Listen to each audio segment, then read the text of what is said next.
رسول الكريم أما بعد إنا نحن نزلنا الذكر وإنا له لحافظون. صدق الله مولانا العظيم. جامعہ تعلیم و بنات کی مجلس تکمیل قرار صلاح عشرہ نیز تکمیل حفظ قرآن کریم کی اس بڑی ہی پرور پاکیزہ بابرکت مجلس میں تشریف فرما نامی گرامی ارباب علم و کمال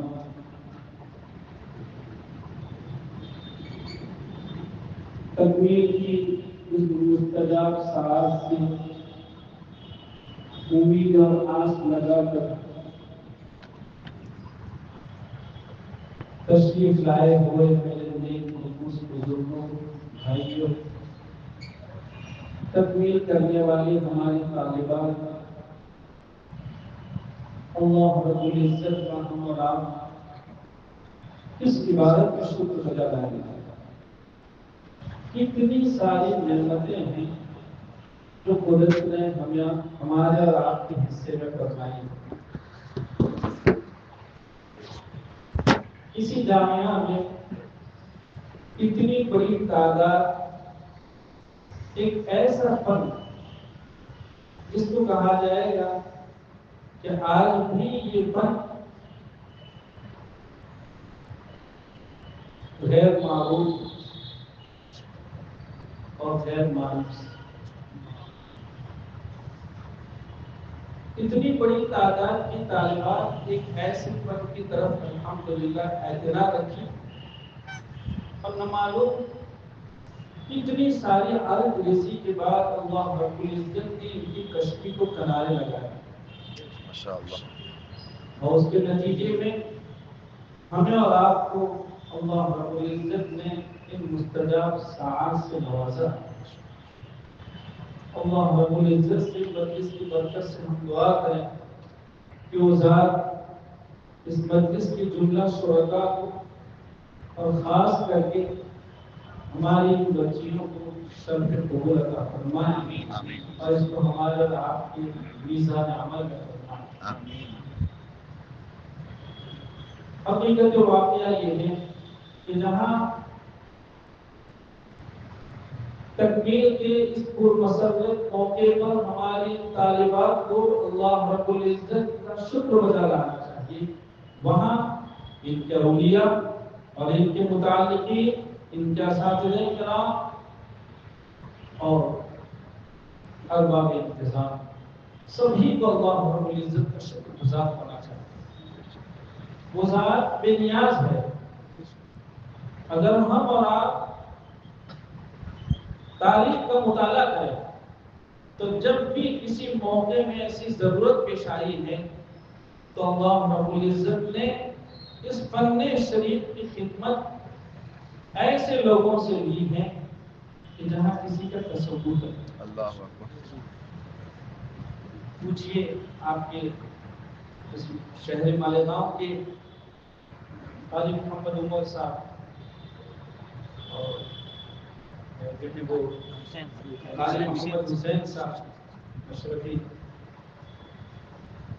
یہاں ایک سلسلہ مرزا کرنل بسم اللہ بیگ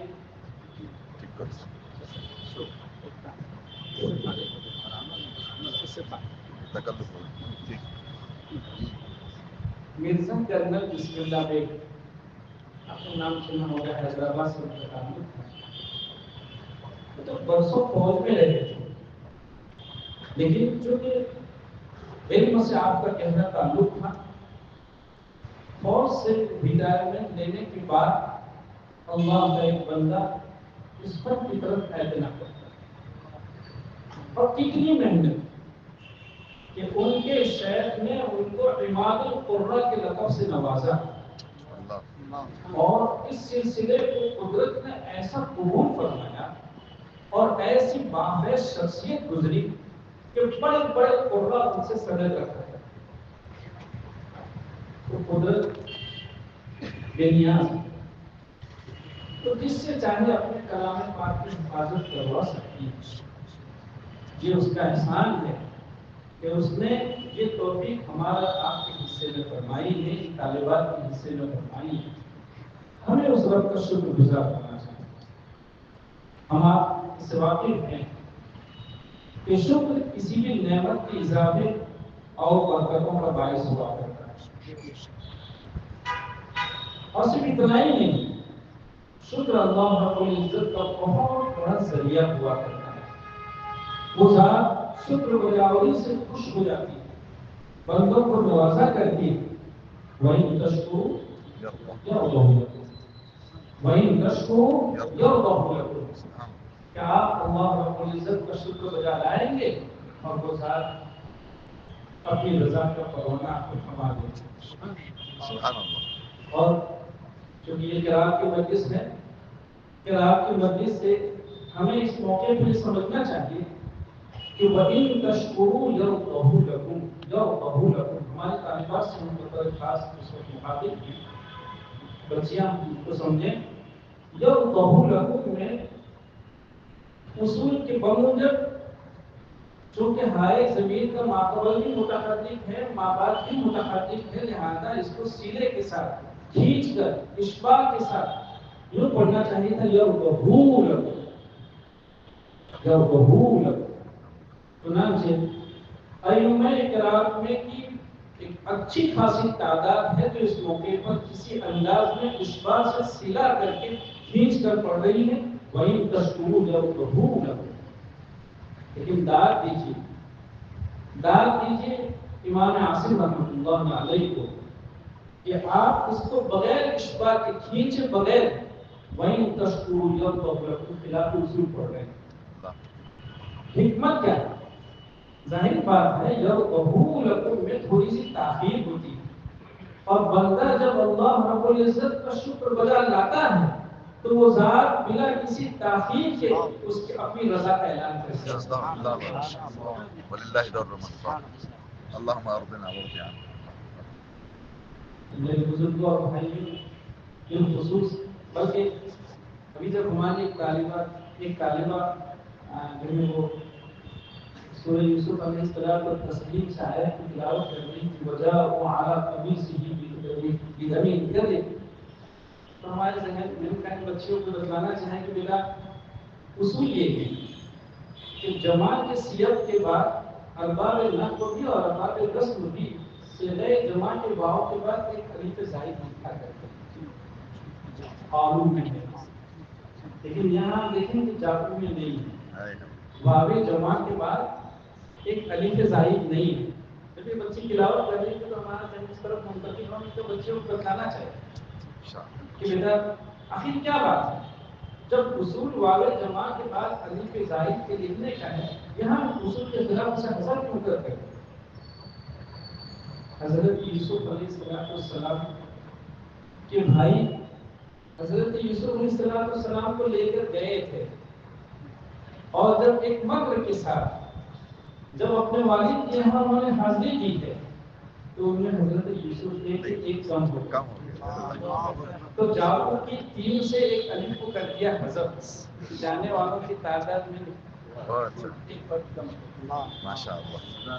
جب یہ بچیاں تلاوت کری ہمارے اس طرف منتقل ہونے کے بچوں کو بتانا سے بیٹا قراءت صرف حرفوں کو صحیح ادا کرنا، کلمات کے مختلف طرز ادا سے یہ فن تمام نہیں ہو جاتا ہے، بہت وسیع فن۔ الحمدللہ خود الحمدللہ جب بچیاں ختم کر رہی تھی تو سورہ الناس کی تلاوت ہو گئی، قل اعوذ برب الناس الناس ملک الناس الناس الہ الناس الناس، لیکن پھر جب آگے بڑھی من شر الوسواس الخناس، حالانکہ الناس جیسے مجرور ہے ویسے ہی الناس بھی مجرور ہے، بظاہر اپنی مقتضا یہ تھا کہ جیسے جب ناس کو نیس امالہ کے ساتھ پڑھا جا رہا تھا تو خناس میں امالہ کیوں نہیں ہوا؟ وہ اس کی صحیح وجہ تو اور ہے کہ ناس کی اپنی اصل کیا ہے اور پھر اس میں کیا قلب ہوا وغیرہ، لیکن نقطے کے طور پر آپ یہ کہہ سکتے ہیں کہ ناس کے مزاج میں جھکاؤ ہے، انسان کے مزاج میں جھکاؤ ہے اور خناس کے مزاج میں جھکاؤ نہیں۔ ہمارا جھکاؤ کو کہا گیا، ہمالیہ میں آواز کو جھکایا جاتا ہے، چونکہ ناس کی فطرت میں جھکاؤ ہے تو وہاں ہمالیہ، اور خناس کی فطرت میں چونکہ جھکاؤ ہے ہی نہیں، لہٰذا یہ ہمالیہ کا موقع نہیں ہے، خناس ہمالیہ کو منظور ہی نہیں رکھے۔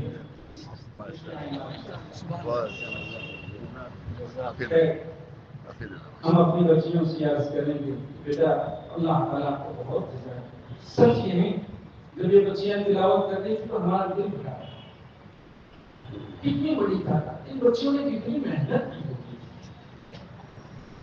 ہمیں اور آپ کو یہ سمجھنے کی ضرورت ہے کہ قرات کا فن چاہے غیر معروف کرے لیکن جو کہتے کہ ہمارے یہاں غیر معروف، ورنہ کرنے اول سے نیک نفوس بندوں نے اس پر اتنی محنتیں کی، اس فن کی تنقید، اس کی تحقیق، اس کی تخریج اور اس کی تصویر سے یہ فن نہ معلوم کتنے مراحل سے گزرا۔ چنانچہ اگر اس فن کی تاریخ کا مطالعہ کیا جائے تو حضرات تابعین کے دور میں جیسے دیگر علوم اسلامیہ کی تدوین شروع ہوئی، علم قرات کی تدوین بھی اسی دور سے شروع ہوئی۔ چنانچہ قرات کا زمرہ اکثریت اس سے نابلد ہے کہ اس فن کی سب سے پہلی تصنیف وہ حضرت یحییٰ ابن یعمر العدوانی کی، اور یہ وہ شخصیت ہیں کہ جن کو اعراب اور نقطوں کے لیے حضرت امام خلیل ابن احمد رحمۃ اللہ علیہ کی جو شاگرد، وہ حضرت علی کرم اللہ وجہہ کی جو شاگرد امام ابو الاسود الدولی تھے، انہوں نے تعریف اعراب کا جو سلسلہ شروع فرمایا تھا، اس سلسلے کی تکمیل کے لیے یحییٰ ابن یعمر العدوانی انہوں نے ایک کتاب تصنیف فرمائی، اور اس کتاب کا نام تھا کتاب القراءات۔ لیکن قرآن یہ سمجھا، طالبات بطور خاص اس کو ذہن میں رکھیں کہ اس وقت ہم جو قراءتیں پڑھ رہے ہیں امام نافع کے نام سے، امام ابن کثیر کے نام سے، امام عاصم کے نام سے، لیکن دنیا میں پہلی کتاب قرات کی جو تصنیف کی گئی اس میں کلمات کی مختلف وجوہ کو اور کلمات کی مختلف طرز ادا کو بیان ضرور کیا گیا، مگر ان اختلافات کی نسبت بجائے ائمہ کے مصانف عثمانیہ کی طرف کی گئی۔ ماشاءاللہ ماشاءاللہ، بہت کہ یہ قرات فلاں مصحف میں ہے، یہ قرات فلاں مصحف میں ہے۔ مثال کے طور پر وسارعوا اور سارعوا دو قراتیں ہیں۔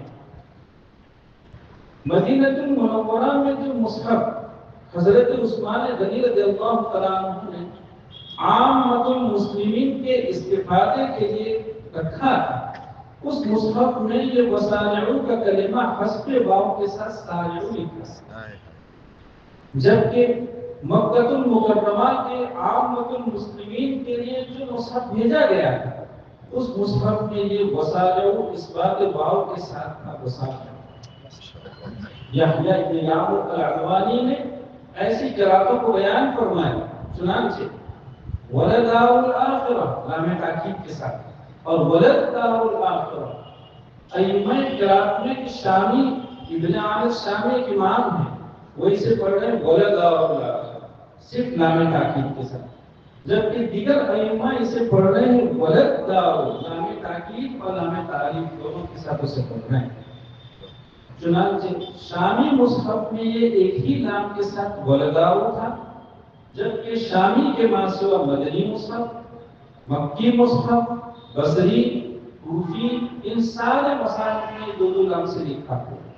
یہ وہ پہلی کتاب ہے جس میں یحییٰ ابن یعمر العدوانی نے قرات کے اختلافات کو مصاحف کی طرف انتساب کر کے منسوب کر کے جمع کیا ہے، یہ پہلی کتاب ہے۔ لیکن اس کے بعد تصانیف کا سلسلہ شروع ہوتا ہے، اور اتنی محنت کی ہے لوگوں نے، حیرت ہوگی آپ کو سن کر۔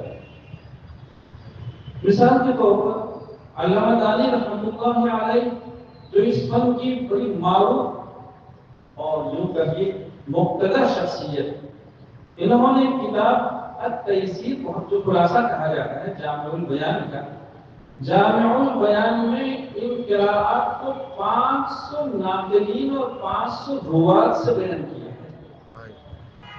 آپ بتائیے اگر اتنی تفصیل کے ساتھ آج ہمیں اور آپ کو ان قراءتوں کو حاصل کرنا ہوتا تو کتنا مشکل تھا۔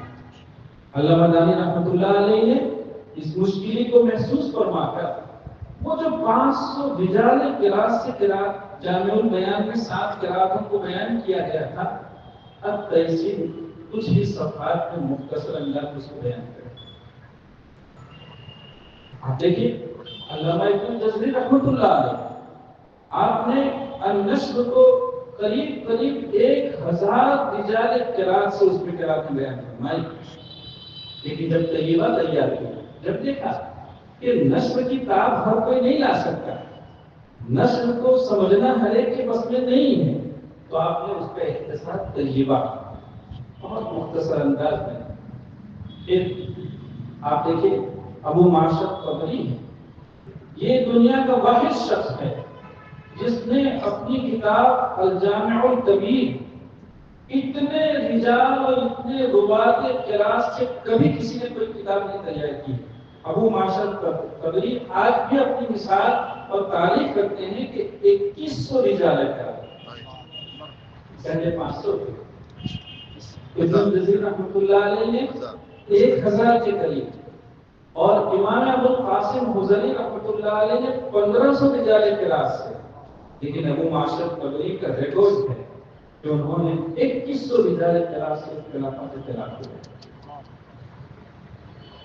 لیکن اللہ تعالیٰ کے ساتھ خیر فرمایا، اللہ تعالیٰ نے اپنے بندوں کا انتخاب فرمایا، انہوں نے اپنی زندگی درج کی اس کے لیے، اور بہت مختصر اور سہل انداز میں ہمارے آپ کے سامنے اس فن کو پیش کیا، جس کے نتیجے میں آج 9 امت بچے ہوں یا 9 امت بچیاں بھی ہوں، بڑی آسانی سے اسے پڑھ لیا۔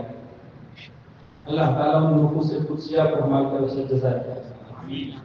ہم اپنا شرط خیال کرتے ہیں کہ اللہ رب العزت نے وہ نفوس قدسیہ کہ امت ان نفوس قدسیہ کی قیمت اس زمانے سے لے کر آج کے زمانے تک قیمت ادا کرنے سے عاجز ہے، ان کے کارناموں کو دیکھیے۔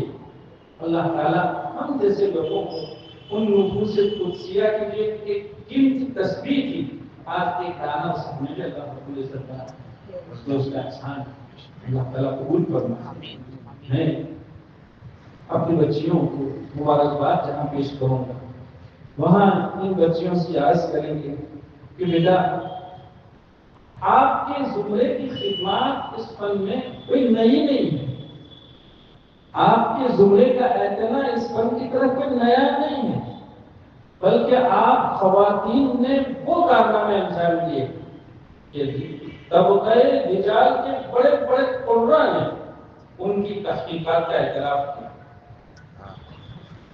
ایک سوال تھا ابھی جیسے ہماری بچیاں قرآن پڑھ رہی تھی، والذین یؤمنون بما انزل الیک وما انزل من قبلک، اس میں انہوں نے اخیر میں امام حمزہ کے لیے یؤمنون کی تحقیق اور مد منتصب میں طول کیا۔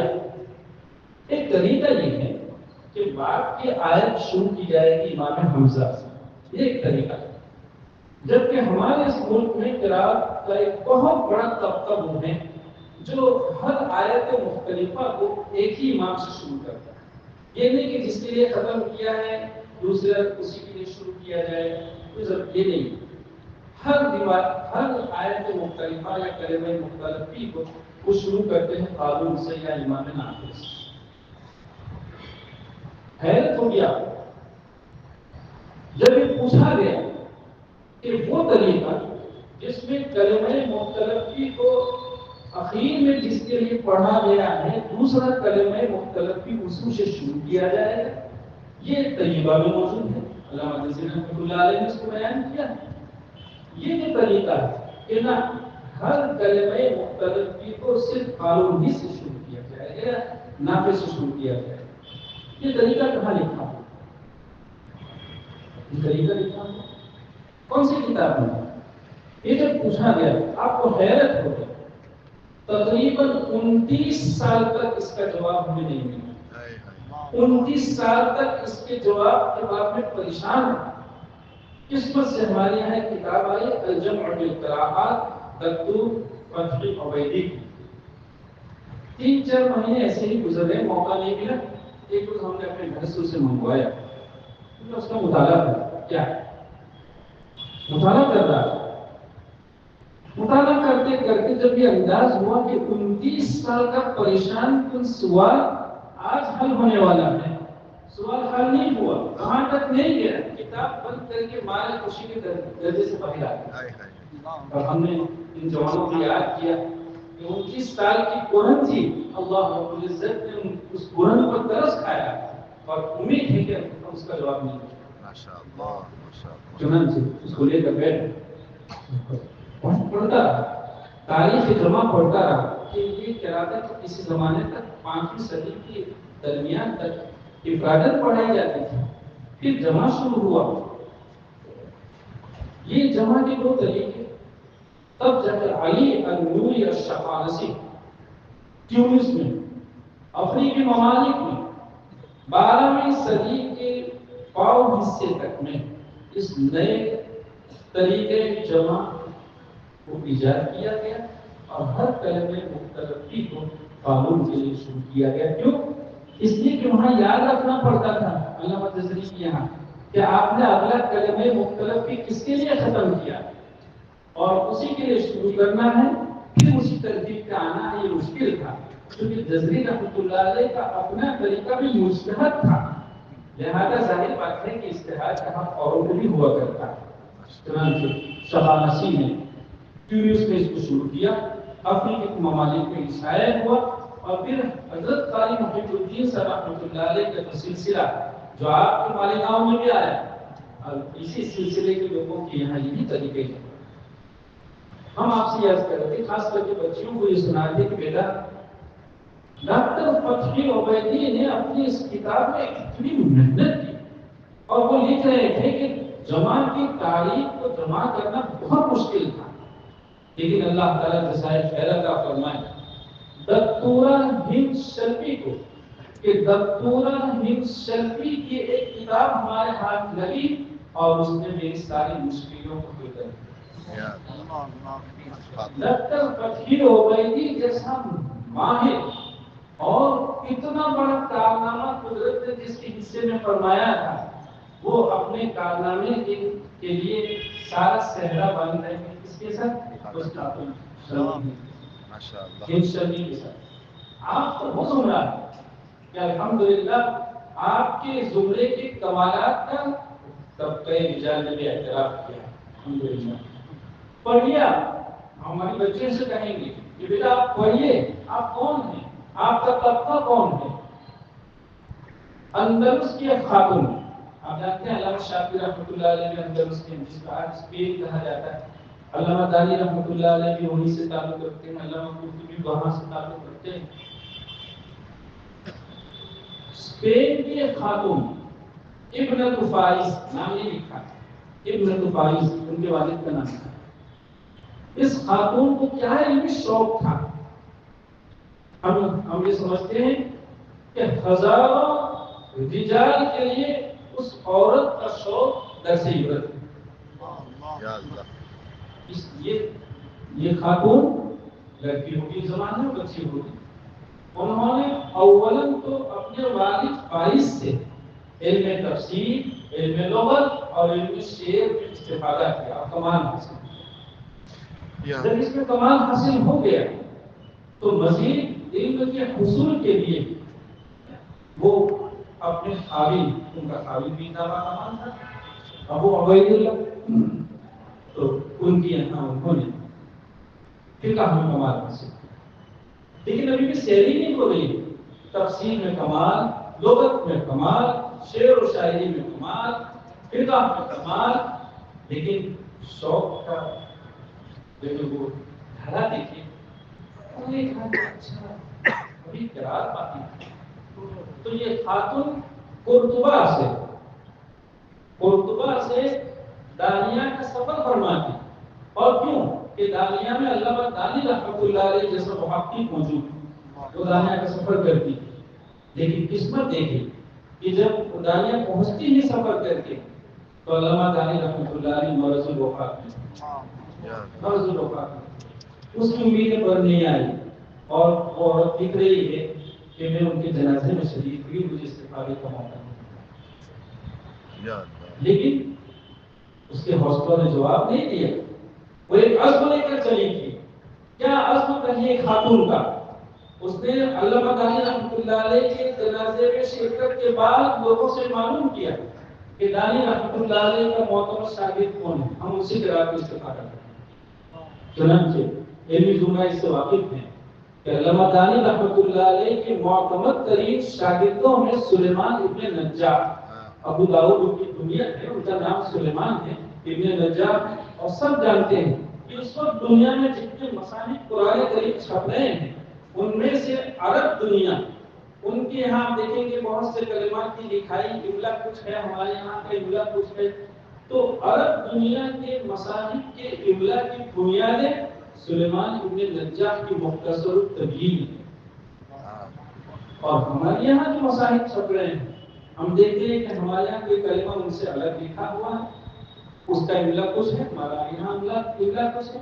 اس کی وجہ یہ ہے کہ ہمارے یہاں املا میں اعتماد تعلیم کے شیخ، لیکن انہوں نے اپنے شیخ سے بھی بہت سارے مواقع میں اختلاف کیا۔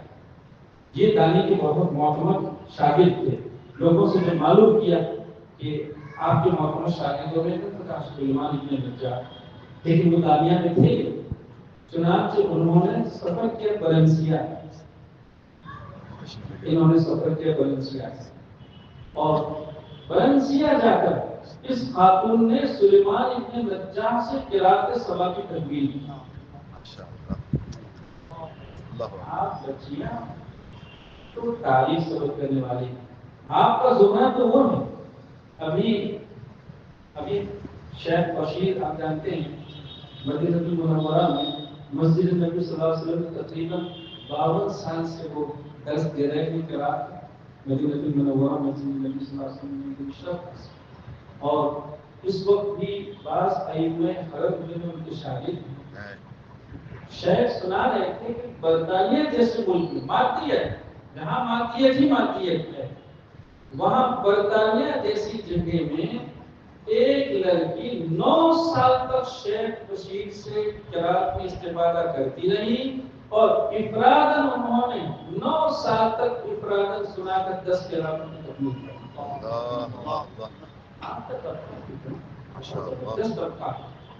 بہت واقعہ جب یہ بچیاں تلاوت کو ختم کر رہی تھی تو ہمارا دل بنایا ہے رجال،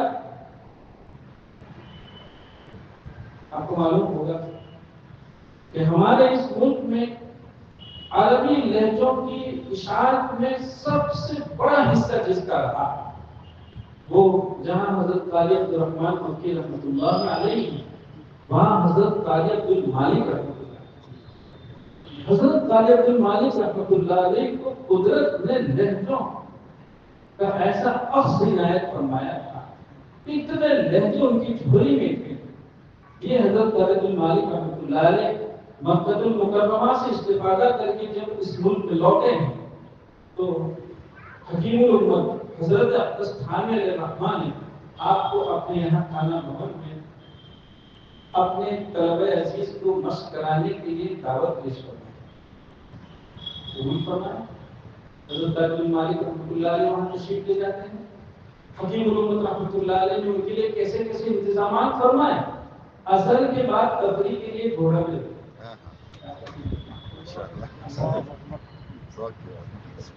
لیکن حکیم الامت رحمۃ اللہ علیہ کبھی کبھی ان سے درخواست کرتے ایسا وہ فاطمہ کے انداز میں قرآن سنائے، یہ بچے ہمارے سنیں، اللہ تعالیٰ نے آپ کو بہت صاف ستھری آواز دی ہے ماشاءاللہ، ہم سن رہے تھے کہ بچیوں کی آواز کتنی صاف ہے، بعض بچیوں کی آواز میں مکانت بھی ہے، مکانت ہر کسی کی آواز میں نہیں ہوا کرتی لیکن مکانت بھی ہے۔ قدرت نے بہت سارے جوہر آپ کے حصے میں فرمائے ہیں، اس کی قدر پہچانیے اور ان جوہروں کو کام لا کر اللہ تعالیٰ جتنا آپ سے کروا سکے ہم کی خدمت کا جذبہ. تو حکیم الامت رحمۃ اللہ علیہ نے فرمایا کہ ایسا فاطمہ کے اندر سنائی. کون کہتا ہے؟ حکیم الامت. کس سے کہہ رہے ہیں؟ حضرت تاج مالک رحمۃ اللہ علیہ سے.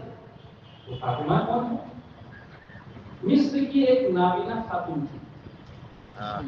مصر کی ایک نابینا خاتون تھی جو ایام حج میں مکہ المکرمہ میں حج سے فراغت پر بیت اللہ کے باہر والے حصے میں دیوار کے ساتھ بیٹھ جاتی اور بہترین انداز میں قرآن کریم کو مصری لہجوں میں تلاوت کرتی. اس زمانے میں یہ حضرت خالد بن مالک رحمۃ اللہ علیہ مدرسہ سہولتیہ میں طالب علم استفادہ کر رہے تھے. ذوق تھا لہجوں کا. لہذا حضرت خالد بن مالک رحمۃ اللہ علیہ جب وہ فاطمہ خاتون تلاوت کرتی تو آپ وہاں ٹھہر جاتے اور اس کے لہجوں کو دھیان سے سن کے اس کو محفوظ فرماتے اور پھر مدرسہ سہولتیہ کی درسگاہ میں جا کر فاطمہ کی تقلید کرتے آتے. فاطمہ کے لہجوں کی تقلید کرتے اس کی مشق کرتے. چنانچہ مشق کرتے کرتے فاطمہ کے لہجوں پر آپ کو ایسی قیمت آ گئی تھی کہ حکیم الامت رحمۃ اللہ علیہ کبھی کبھی اپنے شوق کا اظہار فرماتے اور حضرت تاج مالک رحمۃ اللہ علیہ سے فرماتے کہ فاطمہ کے انداز میں سنا. سچیو آپ کو سننے کا تو کتنے بڑے بڑے لوگوں کو شوق ہے کہ کسی کے معرفت ہی صحیح. تاج مالک رحمۃ اللہ علیہ کے معرفت ہی صحیح لیکن لہجہ تو فاطمہ کا تھا. فاطمہ چنانچہ حضرت تاج مالک رحمۃ اللہ علیہ فرماتے کہ حضرت اگر حکم ہے تو ہم ہی سنا دیتے اور اگر اجازت ہو تو جب طبیعت آمادہ ہوگی تو ہم خود حاضر ہو جائیں گے.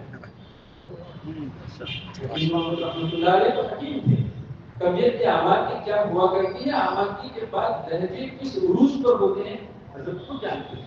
حضرت کو فرمایا کرتے تھے کہ جب میں مدرسہ سہولتیہ میں حکیم الامت رحمۃ اللہ علیہ فرماتے ہیں کہ جب میں مدرسہ سہولتیہ میں قرات کی مشق اپنے استاد مختلف کے یہاں اوپر کے منزل میں کرتا تھا تو نیچے سے گزرنے والا استاد کو بھی سنتا, ہمیں بھی سنتا, اور یہ تمیز نہیں کر سکتا تھا کہ استاد نے تب پڑھا شاگرد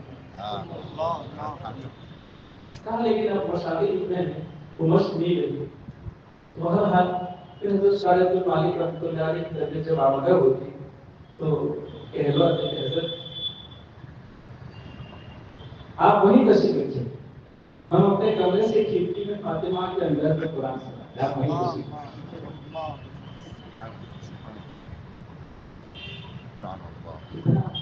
اتنا مختلف طبقہ ہے. اور یہ نہیں ہے کہ آپ یہاں مہمان جو کے آئے ہیں تو صرف آپ کو خوش کرنا ہے, لیکن حقیقت واقعہ یہ ہے کہ مالیگاؤں صرف صنعتی نہیں بلکہ صنعت سے اوپر علمی شہر ہے. یہاں کی فضاؤں میں جنود کا کوئی تصور نہیں, یہاں حرکت ہی حرکت ہے. ہر آدمی ہر طرح کی ترقی کا شوق رکھتا ہے تو محنت کرتا ہے. یہی وجہ کہ کیسی نامور اور کتنی مشہور شخصیات کو مالیگاؤں کی زمین میں دیکھیں کیسے کیسے سپوت یہاں جنم دیا. اور صرف جنم نہیں دیا, بہت سی وہ شخصیات جو ایسے کارنامے انجام دے کر گئی مالیگاؤں کی زمین آج جو ان کی بستیوں کو سنبھال لیتی ہے.